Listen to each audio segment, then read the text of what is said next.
Morning વિદ્યાર્થીઓ। હવે આપણે નામાના મૂળ તત્વ મતલબ એકાઉન્ટ એના પારિભાષિક શબ્દોમાં આજે છેલ્લા શબ્દોની સમજ મેળવીએ।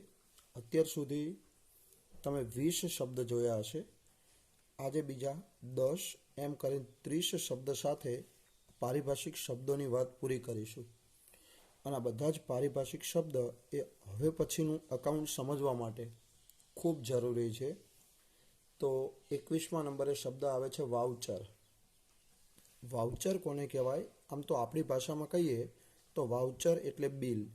કોઈ પણ વસ્તુની આપ-લે કરીએ ત્યારે જે આપણે બિલ લઈએ છીએ એ બિલને આપણી સાદી ભાષામાં ચિઠ્ઠી કહીએ, બિલ કહીએ, પુરાવો કહીએ, જેને એકાઉન્ટની ભાષામાં કહેવાય છે વાઉચર। તો આ વાઉચરનો મતલબ થાય કે ધંધાના વ્યવહારને સમર્થન આપતો લેખિત પુરાવો એટલે વાઉચર। કોને કહેવાય? તો ધંધામાં જે વ્યવહાર થયો એ વ્યવહારને સમર્થન આપતો લેખિત પુરાવો એટલે વાઉચર। તો એક લેખિત પુરાવો છે, મતલબ એક સાબિતી છે, જેને વાઉચર કહેવાય। પછીનો શબ્દ આવે છે વેપારી વટાવ। વેપારી વટાવ કોને કહેવાય? તો વેપારી વટાવનો મતલબ છે કે વટાવ એટલે ડિસ્કાઉન્ટ। વેપારી વટાવ કોને કહેવાય? તો એનો મતલબ છે કે વેપારી દ્વારા જે માલ વેચવામાં આવે એ વેચાણના સમયે કુલ કિંમતમાંથી અમુક ટકા રકમ બાદ કરી આપવામાં આવે તો તેને વેપારી વટાવ કહે છે। અને આ વેપારી વટાવ એની ચોપડે નોંધ કરવામાં આવતી નથી। વેપારી વટાવ કોને કહેવાય? તો વેપારી દ્વારા જ્યારે માલ વેચવામાં આવે તો વેચાણના સમયે કુલ કિંમતમાંથી અમુક ટકા રકમ બાદ કરી આપવામાં આવે, કાપી આપવામાં આવે તો તેને વેપારી વટાવ કહે છે, જેની ચોપડે નોંધ થતી નથી। એટલે ખાસ સાંભળજો, વેપારી વટાવ એ ચોપડે નોંધાતો નથી। કેમ નોંધાતો નથી? તો એ આપણા વેપારી માટે નથી આવક કે નથી જાવક।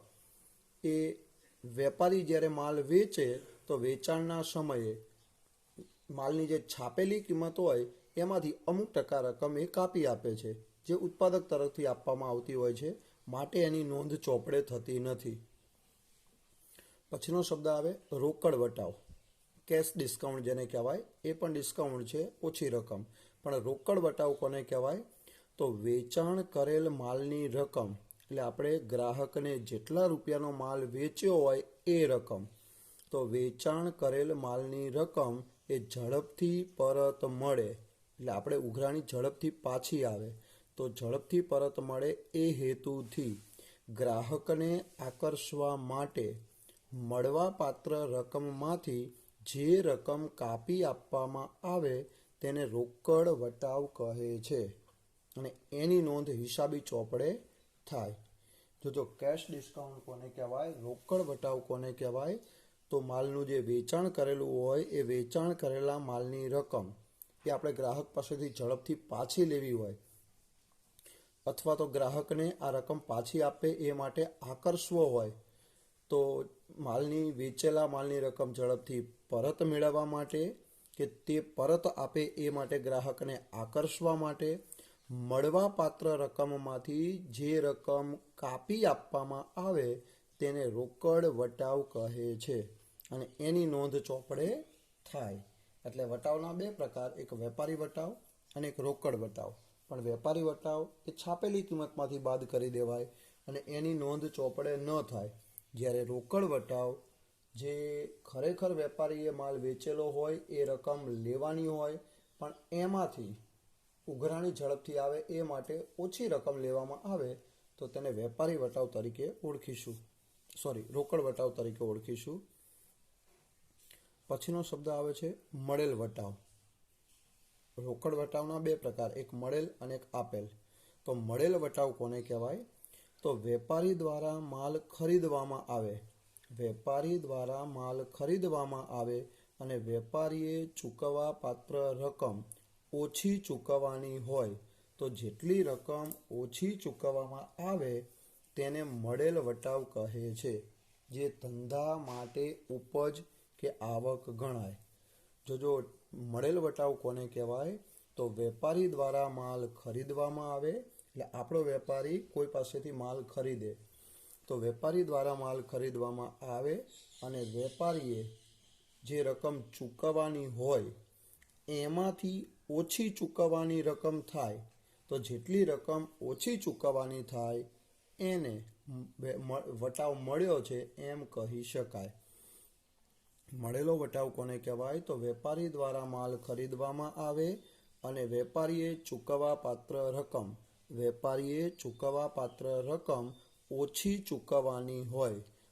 ચૂકવવાની હોય તો જેટલી રકમ ઓછી ચૂકવવામાં આવે તેને મળેલ વટાવ કહે છે.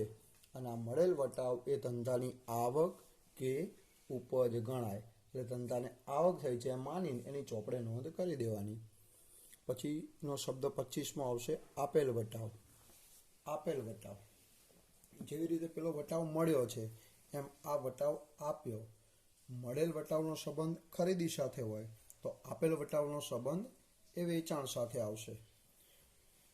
તો આપેલ વટાવનો મિનિંગ એવો થાય કે વેપારી દ્વારા માલ વેચવામાં આવે. એટલે આપણો વેપારી ગ્રાહકને જે માલ વેચે અને વેપારીને મળવા પાત્ર રકમ ઓછી મળવાની થાય તો જેટલી રકમ ઓછી મળવાની હોય તેને આપેલ વટાવ કહે છે. અને આ આપેલ વટાવ એ ધંધા માટે નુકસાન ગણાય. આપેલ વટાવ એ ધંધાનું નુકસાન ગણાય. આપેલ વટાવ કોને કહેવાય? તો વેપારી દ્વારા માલ વેચવામાં આવેલો હોય અને વેપારીને મળવાપાત્ર રકમ એટલે માલની જે મળવાપાત્ર રકમ હોય એ રકમ ઓછી મળવાની હોય તો જેટલી રકમ ઓછી મળે તેને આપેલ વટાવ કહે છે. ફરીથી જોઈ લો, મળેલ વટાવ અને આપેલ વટાવ વચ્ચેનો ડિફરન્સ શું છે જોજો. મળેલ વટાવ એ ધંધાની પહેલાં તો આવક કહેવાય. આપેલ વટાવ એ ધંધાનું નુકસાન કહેવાય. મળેલ વટાવનો સંબંધ ખરીદી સાથે હોય. આપેલ વટાવનો સંબંધ એ માલના વેચાણ સાથે હોય. તો મળેલ વટાવ કોને કીધો તો આપણે? તો વેપારી દ્વારા માલ ખરીદવામાં આવેલો હોય અને વેપારીએ ચૂકવવા પાત્ર જે રકમ હોય એ રકમમાંથી ઓછી ચૂકવવાની હોય તો જેટલી રકમ ઓછી ચૂકવવાની થાય તેને વટાવ મળ્યો એવું કહેવાય. એટલે મળેલો વટાવ કહેવાય. અને આપેલ વટાવમાં આપણે એવું બોલ્યા કે વેપારી દ્વારા માલનું વેચાણ કરવામાં આવેલું હોય અને વેપારીને મળવાપાત્ર રકમમાંથી ઓછી મળવાની હોય તો જેટલી રકમ ઓછી મળવાની થાય તેને વટાવ આપ્યો છે એમ કહેવાય. એટલે એને આપેલ વટાવ કહેવાય જે ધંધાનું નુકસાન છે. પછીનો શબ્દ આવશે ઘસારો. 26મો શબ્દ ઘસારો. એનું આખું પ્રકરણ આપણે ભણવાનું છે એટલે અત્યારે ખાલી નોર્મલ એનો અર્થ જોઈએ. બાકી ઘસારાનું આખું પ્રકરણ વિગતવાર આપણે એકાઉન્ટનો ભાગ બીજો ભણીશું. એનું બીજા નંબરનું પ્રકરણ એનું નામ જ છે ઘસારાના હિસાબો. આખા એના હિસાબો આપણે ભણવાના છે. પણ અત્યારે ખાલી એ શબ્દની જાણ થાય આપણને, કારણ કે નામાનો પહેલો ચોપડો તૈયાર કરવો હોય અને નામાના પહેલા ચોપડાનું નામ આવશે આમનોંધ, જે એનો મૂળ ચોપડો કહેવાય, પ્રાથમિક ચોપડો કહેવાય.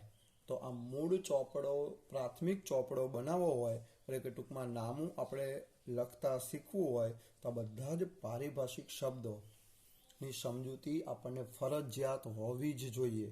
કારણ કે આ પારિભાષિક શબ્દોનો ઉપયોગ ચોક્કસ સમયે ચોક્કસ શબ્દ વપરાય. ગમે ત્યારે ગમે તે શબ્દ નથી વપરાતો.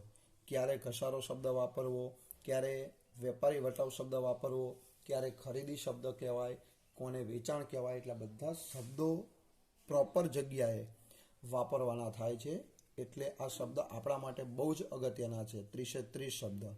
તો એમાં અત્યારે એક શબ્દ આવ્યો આ ઘસારો. ભલે મેં કીધું એમ આખું પ્રકરણ તો ભણવાના જ છીએ, ત્યારે એની વિગતવાર વાત કરશું. પણ અત્યારે નામાનો પહેલો ચોપડો લખશું ત્યારે કોઈ પણ મિલકત ઉપર ઘસારો જે કાપેલો હોય તો એ ઘસારો શું છે આપણને ખબર હોવી જોઈએ. એટલે ઘસારો કોને કહેવાય? તો કોઈ પણ મિલકતની જે કિંમત હોય તો મિલકતની કિંમતમાં થતો ઘટાડો એટલે ઘસારો. કોઈ પણ મિલકત હોય એની કિંમત કાળક્રમે સમયના વહેણને લીધે અથવા તો નવીન શોધખોળને કારણે એની કિંમતમાં જે ઘટાડો થાય એને ઘસારા તરીકે ઓળખવામાં આવે. એટલે કોઈ પણ મિલકતની કિંમતમાં સમયને કારણે અથવા તો એ મિલકતના વપરાશને કારણે અથવા તો એ મિલકતમાં થતા નવીન સંશોધનને કારણે એની કિંમત ઘટે તો તેને મિલકતને લાગેલો ઘસારો કહેવાય. દાખલા તરીકે તમે કોઈ પણ નવી મિલકત ખરીદો અને માનો કે એની કિંમત 5 લાખ હોય અને 1 વર્ષ સુધી એનો વપરાશ કરો અને માનો કે એની કિંમત 4,50,000 થઈ જાય તો આ 50,000 રૂપિયા જે કિંમત એની ઘટી એને કહેવાય એ મિલકતને લાગેલો ઘસારો. એટલે વપરાશને કારણે આ મિલકતની કિંમત ઘટી છે માટે વપરાશને કારણે મિલકતની કિંમત ઘટે અથવા તો સમયના વહેણને કારણે પણ મિલકતની કિંમત ઘટે અથવા તો મિલકતમાં કંઈક નવીન શોધખોળ થાય એને કારણે પણ મિલકતની કિંમત ઘટે તો મિલકતની કિંમતમાં થતો ઘટાડો એટલે ઘસારો. અને ઘસારો એ ધંધાનો મહેસૂલી ખર્ચ ગણાય. એટલે ક્યારેક ઓબ્જેક્ટિવ સવાલમાં પૂછે તો તમે યાદ રાખજો, વિકલ્પવાળા પ્રશ્નમાં પૂછાય ઘસારો એ ખાલી જગ્યા છે, નીચે 4 ઓપ્શન આપ્યા હશે તો એમાંથી તમે સિલેક્ટ કરજો કયો મહેસૂલી ખર્ચ. ખર્ચના 2 પ્રકાર, મૂડી ખર્ચ અને મહેસૂલી ખર્ચ. આગળ આપણે વાત કરીને આવ્યા છીએ અથવા અને આગળ હજુ પણ વાત એની કરવાના છીએ, પણ અત્યારે યાદ રાખજો ઘસારો એ ધંધા માટે કેવો ખર્ચ ગણાય? મહેસૂલી, નિયમિત ખર્ચ જેને કહેવાય, વારંવાર થતો હોય આ ખર્ચ. પછી 27મો શબ્દ આવશે ઘાલખાધ. ઘાલખાધ જેને ડૂબેલું લેણું કહેવાય, એનું બીજું નામ થાય ડૂબેલું લેણું. ક્યારેક યાદ રાખજો, એ પણ ક્યારેક પૂછે કે ઘાલખાધ એને બીજા કયા નામથી ઓળખાય તો ઘાલખાધ એને કહેવાય ડૂબેલું લેણું. જોકે એનું નામ જ આમ બતાવે છે કે લેણું છે પણ કેવું? ડૂબેલું. એટલે હવે લગભગ આવવાના ચાન્સ નથી. આમ જે રકમ તમારે લેવાની હોય એને લેણું કહેવાય, પણ એ રકમ ભવિષ્યમાં નહીં મળે એવી નક્કર સાબિતી જો મળી જાય તો એ લેણાને કહેવાય ડૂબેલું લેણું. એટલે ડૂબી ગયું છે, હવે આવવાના ચાન્સ બહુ જ ઓછા છે. તો આને અકાઉન્ટમાં આપણે ઘાલખાધ તરીકે ઉધારીશું. તો ઘાલખાધ કોને કહેવાય? તો ઉધાર વેચાણના પરિણામે, પહેલાં તો માલ ઉધાર વેચ્યો હોય અને ગ્રાહક પાસે તમારે જે રકમ લેવાની હોય એની વાત કરે છે. તો ઉધાર વેચાણના પરિણામે દેવાદારો એટલે ગ્રાહકો. યાદ રાખજો, દેવાદારો એનું બીજું નામ ગ્રાહક. તો ઉધાર વેચાણના પરિણામે દેવાદારો પાસેથી કુલ લેવાની રકમમાંથી જેટલી રકમ વસૂલ ન થઈ શકે તેમ હોય તો તેને ઘાલખાધ કહે છે. કોને કહેવાય? ફરીથી હું તમને સમજાવું તો પહેલાં તો ઉધાર માલ આપણે વેચેલો હોય માટે આપણો દેવાદાર એટલે આપણો ગ્રાહક, એની પાસે તમારે જે માલની રકમ લેવાની બાકી હોય પણ હવે એ ગ્રાહકની આર્થિક પરિસ્થિતિ સારી નથી માટે એ રકમ પૂરેપૂરી આપી શકે એમ નથી, તો એ જેટલી રકમ આપણને નથી મળતી એ નહીં મળવા પાત્ર રકમને કહેવાય ઘાલખાધ.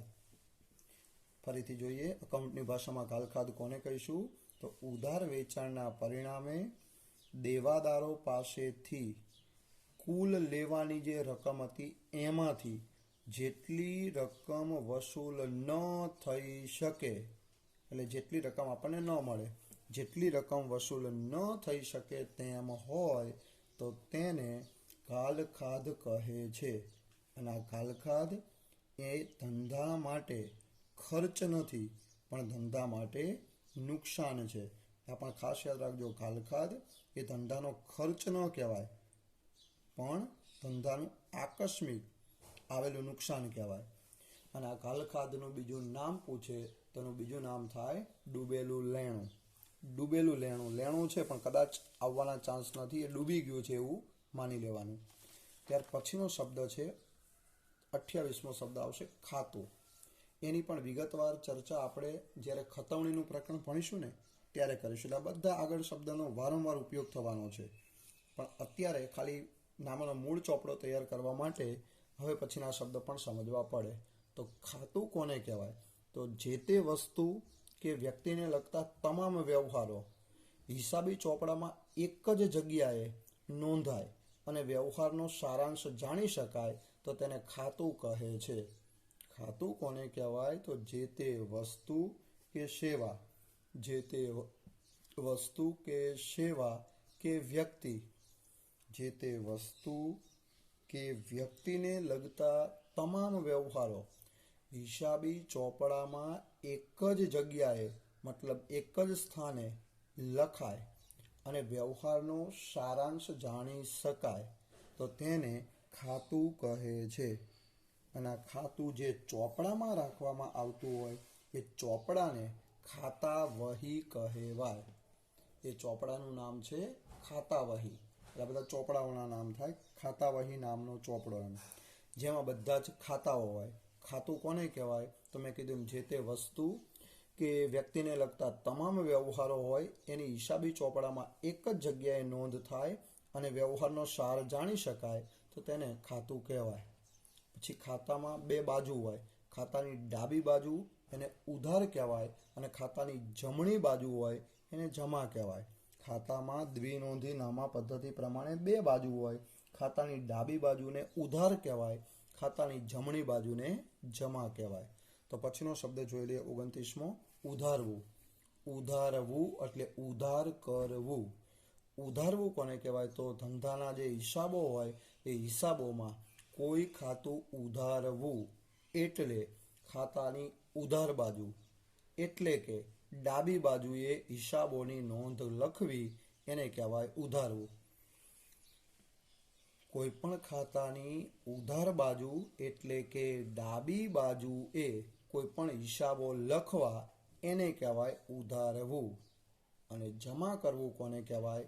તો હિસાબોમાં કોઈ ખાતું જમા કરવું એટલે ખાતાની જમા બાજુએ એટલે કે જમણી બાજુએ હિસાબોની નોંધ લખવી એટલે જમા કરવું.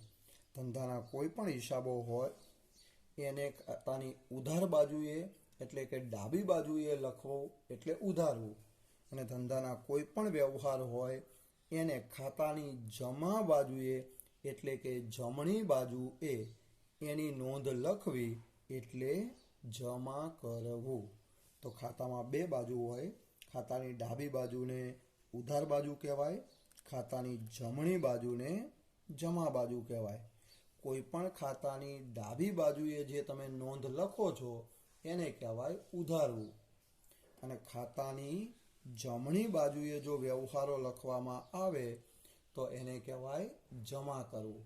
એટલે દ્વિનોંધી નામા પદ્ધતિમાં બે શબ્દ બહુ જ અગત્યના છે, ઉધારવું અને જમા કરવું. અને એના વિગતવાર નિયમો એ પછી આના પછીના બીજા પ્રકરણમાં આપણે ભણવાના થશે. અને નિયમ પ્રમાણે ઉધારવું અને જમા કરવું એ આવડે પછી નામાનો પહેલો આપણો જે ચોપડો એ તૈયાર કરી શકાય.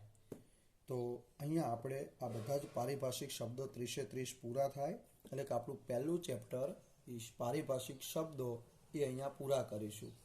અને હવે પછીના લેક્ચરમાં બીજા નંબરનું પ્રકરણ સ્ટાર્ટ કરીશું.